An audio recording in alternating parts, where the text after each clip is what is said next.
আসসালামু আলাইকুম রহমতুল্লাহ ভিউয়ার্স, আমি আপনাদের স্বাস্থ্য বন্ধু। আজকে শুধুমাত্র আপনাদের জন্য যারা ক্যান্সারের রোগী তাদের জন্য একটি অসাধারণ ভিডিও আমরা আজকে তৈরি করতে যাচ্ছি, আপনাদের জন্য নিয়ে এসেছি। এবং এই ভিডিওর শেষে থাকবে ক্যান্সার রোগী কিভাবে সে বাড়িতে বসেও ক্যান্সার থেকে বের হয়ে আসতে পারে। এই ফর্মুলা আমরা ভিডিও শেষে আপনাদেরকে বলে দেব।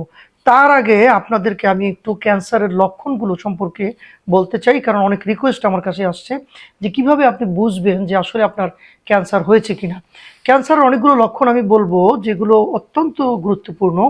যেমন ধরেন, কোনো মানুষের জিহ্বায় ঘা হয়েছে কিন্তু এই ক্ষত শুকাচ্ছে না, দীর্ঘদিন আপনি অনেক অ্যান্টিবায়োটিক খেয়েছেন কিন্তু জিহ্বার ঘা ভালো হচ্ছে না, বা গলায় কোনো ক্ষত বা শরীরের কোনো এক জায়গায় কোনো একটা ক্ষত কিন্তু সেটা দীর্ঘদিন হচ্ছে, ভালো হচ্ছে না, শুকাচ্ছে না, আপনাকে অবশ্যই বিশেষজ্ঞ ডক্টরের পরামর্শ নিয়ে দেখতে হবে ওখানে কোনো ক্যান্সার হয়েছে কিনা। ক্যান্সার অনেকগুলো লক্ষণের মধ্যে একটা আছে আপনার থুতুর সাথে কাশির সাথে আপনার রক্ত চলে আসা, অথবা আপনি যে ইউরিনের সাথে প্রস্রাবের সাথে রক্ত চলে আসলে বুঝতে হবে আপনার প্রোস্টেট ক্যান্সার হতে পারে। থুতুর সাথে যদি কফের সাথে আপনার রক্ত চলে আসে বুঝতে হবে আপনার লাং ক্যান্সার হতে পারে। এবং যদি দেখেন আপনি ভাত খাচ্ছেন, আপনি ডোক গেলতে কষ্ট হচ্ছে, গলার কোনো দিকে ফুলে আছে, তাহলে আপনাকে বুঝতে হবে কোনো থাইরয়েড ক্যান্সার বা গলায় কোনো টিউমার লিম্ফোমা ক্যান্সার হতে পারে। অথবা যদি আপনি দেখেন প্রস্রাবের সাথে ইউরিনের সাথে রক্ত যাচ্ছে, তাহলে আপনাকে ধরতে হবে এটা হয়তো বা প্রোস্টেট ক্যান্সার হতে পারে। এই ধরনের আপনার যদি দেখেন আপনি খাবার পরে আপনার পেটের মধ্যে ব্যথা হচ্ছে, তাহলে আপনি এবং প্রচুর গ্যাস হচ্ছে, তাহলে আপনাকে বুঝতে হবে এটা আপনার আপনার কোলন ক্যান্সার হতে পারে। অথবা যদি আপনি দেখেন মলের সাথে আপনার দেখা যাচ্ছে আপনার রক্ত যাচ্ছে, ব্লাড যাচ্ছে, আপনার এটা রেকটাম ক্যান্সার হতে পারে। এবং এটা যদি দীর্ঘদিন যেতে থাকে, একদিন দুদিন হলে এটা ভয় পাওয়ার কিছু নেই, কিন্তু যদি দেখেন কন্টিনিউয়াসলি হচ্ছে এবং ব্যথা হচ্ছে এবং কোনো অ্যান্টিবায়োটিক খাওয়ার পরে এগুলো যাচ্ছে না, তাহলে আপনাকে বুঝতে হবে যে এগুলো ক্যান্সার হওয়ার সম্ভাবনা অনেক বেশি। এবং বিশেষ করে মহিলাদের ক্ষেত্রে যদি কোনো মহিলাদের দেখেন আপনি মেনোপজের পর, মানে আমরা সাধারণত জানি যে মেয়েদের 40-45-এর পরে মাসিক বন্ধ হয়ে যায়। হঠাৎ মাসিক বন্ধ হয়ে গেছে 5 বছর, এখন হঠাৎ করে আবার ব্লিডিং হচ্ছে, নিয়মিত মাসিকের মতো মনে হচ্ছে, তাহলে বুঝতে হবে যে এটা ক্যান্সার হওয়ার, জরায়ু ক্যান্সারের একটা সম্ভাবনা থাকে। অথবা যদি কোনো মেয়েরা সহবাসের সময় স্বামীর সাথে মেলামেশা করতে গেছেন, তখন সহবাসের সময় প্রচণ্ড ব্যথা হওয়া অথবা ব্লিডিং হওয়া সহবাসের পরে, তাহলে বুঝতে হবে আপনার জরায়ুতে ক্যান্সার হওয়ার সম্ভাবনা থাকতে পারে। আপনাকে জরায়ুর অবশ্যই পরীক্ষা টেস্ট করতে হবে। এবং যেসব মেয়েদের সাদা ক্ষয় হয়, মানে লিকুরিয়া, এই যে সাদা ক্ষয়ের মধ্যে যদি দেখা যায় লালচে লালচে চিকুন রেখা অথবা দুর্গন্ধযুক্ত সাদা ক্ষয় হচ্ছে, তাহলে কালারগুলো ডিফারেন্ট হচ্ছে, তাহলে আপনি ধরতে পারেন আপনার জরায়ু ক্যান্সার হচ্ছে। তো বন্ধুরা, এগুলো আমি অনেকগুলো আপনাকে ক্যান্সারের লক্ষণ আমি বললাম। এইসব কারণগুলো যদি দেখেন, এর মধ্যে আরেকটা উল্লেখযোগ্য কারণ আছে, যেমন হঠাৎ করে কোনো ব্যক্তির ওজন যদি 5-6 কেজির নিচে কমে যায়, তাহলে আপনি ধরে নিতে পারেন আপনার ক্যান্সার হয়েছে। অথবা আপনি এটা, এবং যদি দেখেন শরীরে আঁচিলের মতো হচ্ছে, অনাকাঙ্ক্ষিত অনেক আঁচিল হচ্ছে, অথবা হঠাৎ করে আপনার গায়ের লাল লাল কালো কালো ছোপ ছোপ দেখা যাচ্ছে, কালো কালো দাগ হচ্ছে, তাহলে এটা দেরি করা যাবে না, স্কিন ক্যান্সারের সম্ভাবনা থাকতে পারে। আপনি সংশ্লিষ্ট ক্যান্সার বিশেষজ্ঞ ডক্টরকে দেখিয়ে অবশ্যই পরীক্ষা করে নেবেন। বন্ধুরা, আমি যতগুলো কারণ বললাম, এই কারণগুলো হলেই যে ক্যান্সার হবে এমন কোনো কথা নয়, কিন্তু এইগুলো সাধারণত ক্যান্সার রোগীদের সাইন সিমটম। দীর্ঘদিন কাশি থাকা, 15 দিনের বেশি কাশি থাকা, কাশির সাথে রক্ত আসা, এগুলো কিন্তু ক্যান্সারের একটি লক্ষণ। তো বন্ধুরা, এবার আমি আপনাদেরকে লক্ষণ বললাম, এবার ক্যান্সার থেকে বের হয়ে আসার কিছু ফর্মুলা আপনাদেরকে বলবো। এটা ভেরি ইম্পর্টেন্ট। আমার কাছে সবচেয়ে বেশি দুঃখ লাগে যখন আমার কাছে অনেক ক্যান্সার রোগী আসে, বলে স্যার আমি বাংলাদেশে অনেক ডক্টর দেখাইছি, এরপর ইন্ডিয়াতে গেছি, লক্ষ লক্ষ টাকা খরচ করেছি, 70 লাখ টাকা খরচ করে স্যার এখন আপনার কাছে আসছি, আমার ক্যান্সার এখন 4 স্টেজ, আমার তো এখন আর স্যার টাকা পয়সা নেই। তো বন্ধুরা, আমার প্রশ্ন হলো আপনারা ইন্ডিয়াতে কেন গেলেন? আপনি কেন এই হসপিটাল সেই হসপিটাল দিয়ে হাজার হাজার, মানে কোটি লক্ষ লক্ষ টাকা খরচ করে অবশেষে কেন আপনি আমার কাছে আসলেন? আপনার যদি ক্যান্সার ধরা পড়ে, আপনারা সরাসরি সবার আগেই আপনি আয়ুষ ফার্মাতে চলে আসবেন।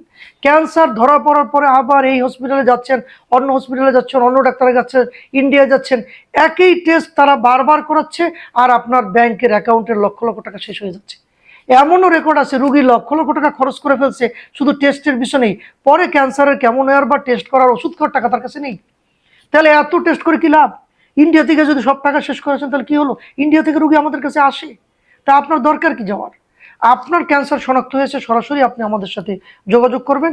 আয়ুষ ফার্মা ন্যাচারাল পদ্ধতিতে আপনার ক্যান্সার ভালো করে দেবেন ইনশাআল্লাহ, আল্লাহ ভালো করে দেবেন, আমরা আপনাদেরকে সেই রাস্তা দেখিয়ে দেব।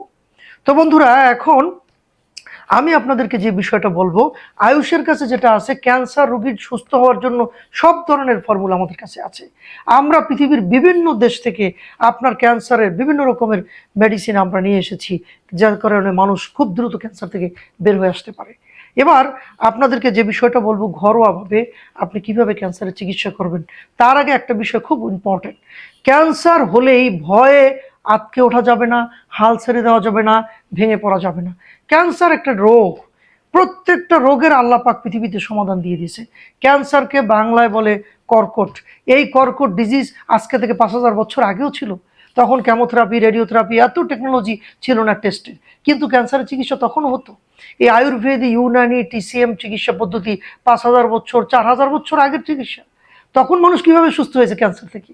এই ন্যাচারাল সোর্সের মাধ্যমেই, ন্যাচারাল অ্যান্টিঅক্সিডেন্টের মাধ্যমেই। এই ফর্মুলাই আয়ুষের কাছে আছে, যে আদিম চিকিৎসা পদ্ধতির মাধ্যমে আমরা আপনাদেরকে ক্যান্সার থেকে বের করে আনবো। তো বন্ধুরা, এবার আমি আপনাদেরকে কিছু ঘরোয়া ট্রিটমেন্টের কথা বলে দিই। ঘরোয়া চিকিৎসা কিভাবে আপনি করবেন। আপনাকে লাইফস্টাইল ঠিক করতে হবে, আপনাকে আপনাকে রোজা রাখতে হবে কন্টিনিউ। ক্যান্সার রোগী একটানা 8 মাস রোজা রাখবে। সে মিষ্টি জাতীয় কোনো খাবার খাবে না, তৈলাক্ত, ডিপ ফ্রাই মানে তৈলে বিজানো কোনো খাবার খাবে না। সে রাতে 9 সন্ধ্যার খাবারটা 6টার মধ্যে খাবে, এবং সে রাত্রে 10টার মধ্যে, 9টার মধ্যে ঘুমিয়ে যাবে। তার লাইফস্টাইল ভেরি ইম্পর্টেন্ট। এরপরে যেসব খাবার সে বেশি বেশি খাবে, আমি খাবারগুলোর নাম বলতেছি, আপনারা নোট করে রাখবেন। ক্যান্সারের রোগী ক্যান্সার যেদিন ধরা পড়েছে সেদিন থেকে সে কয়েকটা খাবার তার সঙ্গী বানাবে যতদিন পর্যন্ত ক্যান্সার ভালো না হয়। সে খাবারগুলো কি কি? খুব ভালো, খুব কিন্তু ইম্পর্টেন্ট, এগুলো নোট করে রাখবেন। এই যে কথাগুলো আমি বলতেছি, যে খাবারের নামগুলো, এগুলো আমার কথা না, এটা পবিত্র কোরআনের কথা, এটা বাইবেলের কথা, এটা আয়ুর্বেদ শাস্ত্রের কথা, এটা টিসিএম এর, সব পৃথিবীর যত চিকিৎসা বিজ্ঞান আছে আপনার প্রাচীন, তাদের গবেষণালব্ধ নির্যাসটা আমি আপনাদেরকে দিচ্ছি। সুতরাং এটা কিন্তু ভেরি ইম্পর্টেন্ট ক্যান্সার রোগীর জন্য। কি কি খাবার খাবে? ক্যান্সার ধরা পড়ার পর থেকে ক্যান্সার রোগী কার্কুমিন খাবে। কার্কুমিন কি? সে সবসময় কাঁচা হলুদের রস খাবে। সে হলুদের গুঁড়া গরম ভাতের মারের সাথে খেতে পারে। সে হলুদের পরিমাণটা তার সবজি রান্নায় বাড়াই দেবে। তার মানে এক কথায় তাকে হলুদ রিলেটেড, হলুদের, কাঁচা হলুদের খাবার তাকে বাড়াই দিতে হবে। এবং প্রতিনিয়ত সে কাঁচা হলুদের রস প্রতিদিন অন্তত 1 গ্লাস, আধা কাপ করে সে খাবে। এরপরে কি খেতে পারে? সে ত্রিফলা খেতে পারে। সে প্রচুর পরিমাণে লেবু খাবে। একজন ক্যান্সার রোগী প্রতিদিন মিনিমাম 10টা লেবু খেতে হবে, এটা তাকে খেতেই হবে এভরিডে। তাহলে এটা তাকে প্রতিনিয়ত খেতে হবে। তারপরে কি করতে হবে? সে সকালবেলা সে গ্রিন টি খাবে। সকালবেলা খালি পেটে গ্রিন টি, একটা গবেষণা দেখা গেছে প্রচুর গ্রিন টি যারা খায় তাদের ক্যান্সার হওয়ার প্রবণতা কমে যায়। প্রচুর গ্রিন টি খাবে। এবং বিকালবেলা সে ব্ল্যাক কফি খাবে, প্রচুর ব্ল্যাক কফি। হ্যাঁ, তবে গ্রিন টিতে, ব্ল্যাক কফিতে চিনি ব্যবহার করা যাবে না। ক্যান্সার রোগী সাদা চিনি, সাদা আটা, সয়াবিন তেল, সাদা লবণ, এগুলো একদম বন্ধ, পুরো লাইফ থেকে বন্ধ। এবং ডিপ ফ্রাই, তার অতিরিক্ত ভাজা পোড়া খাবার একদম বন্ধ, এটা মাথায় রাখতে হবে। তাহলে আমি কি কি বললাম? আমি বললাম কাঁচা হলুদের কথা, লেবুর কথা, ত্রিফলার কথা বললাম। এরপর হলো গার্লিক, রসুন। রসুনকে বলা হয়েছে ন্যাচারের অ্যান্টিবায়োটিক। আপনি প্রচুর পরিমাণে আপনার রসুন ভর্তা করে খাবেন, সবজির মধ্যে দিবেন, আপনি প্রচুর রসুন খাবেন। ক্যান্সার রোগী প্রচুর রসুন খাবে। এবং সে কী খাবে? এই যে আপনার সে প্রচুর আপেল খেতে পারে, আমলকি খেতে পারে। হ্যাঁ, এগুলো সে খাবে প্রচুর পরিমাণে। এই ফলগুলা সে প্রচুর পরিমাণে খাবে। বিশেষ করে কালো জিরাটাও সে কন্টিনিউ করবে, রসুন, কালো জিরা ভর্তা করে সে খাবে। তো বন্ধুরা, এই যে কয়েকটা উপাদানের কথা বললাম, এগুলো কিন্তু আবহমান কাল থেকে পরীক্ষিত কর্কট রোগের জন্য, মানে ক্যান্সারের রোগও। তো ক্যান্সার থেকে মুক্ত হওয়া না পর্যন্ত এই খাবারগুলো তাকে কন্টিনিউ করতে হবে। এবার আসেন, এই খাবারগুলোর মাধ্যমে কি হবে? আপনি ক্যান্সার থেকে 50% বের হয়ে আসলেন। এবার বাকি 50% বের হবেন কীভাবে? এই বাকি 50% বের হওয়ার জন্য আপনাকে আমাদের স্ক্রিনে দেওয়া যাওয়া নাম্বারে আয়ুষের ডক্টরদের সাথে যোগাযোগ করতে হবে, এবং আয়ুষের যে ন্যাচারাল যে মেডিসিন, ন্যাচারাল যে ট্রিটমেন্টের আওতায় আপনাকে আসতে হবে, ন্যাচারাল লাইফস্টাইলের মধ্যে আপনাকে আসতে হবে। তাহলেই আপনি কি হবেন? ক্যান্সার থেকে সম্পূর্ণ 8 মাসের মধ্যে ইনশাল্লাহ 100% আপনি ক্যান্সার থেকে বের হয়ে আসতে পারবেন। তো বন্ধুরা, এই ভিডিওটা আমরা কেন তৈরি করেছি? মার্কেটিংয়ের জন্য নয়। এই ভিডিওটা হলো আপনার আশেপাশে যারা ক্যান্সার রোগে আক্রান্ত তাদেরকে আপনারা শেয়ার করবেন। আপনার একটা শেয়ারের মাধ্যমে শত শত হাজার হাজার ক্যান্সার রোগীর জীবন বেঁচে যেতে পারে। তো বন্ধুরা, এটা মানুষের সেবার জন্য আমরা তৈরি করি। আয়ুষ ফার্মা এটা মানুষকে, মানে অনলাইনে যে চিকিৎসা পরামর্শটা দিয়ে থাকেন এবং রোগীদেরকে দেখে থাকেন, এটা সম্পূর্ণ ফ্রি। তো সুতরাং এই সেবা আমরা করে যাচ্ছি গত 5 বছর যাবৎ। আমরা সারা জীবন এই অনলাইন চিকিৎসা ফ্রিটা আমরা করে যাচ্ছি। হ্যাঁ, আপনারা আমাদের সাথে যোগাযোগ করুন এবং চিকিৎসা পরামর্শ নিন এবং সুস্থ থাকুন। সেই কামনা করে আজকে আমরা এখানে বিদায় নিচ্ছি। আল্লাহ হাফেজ।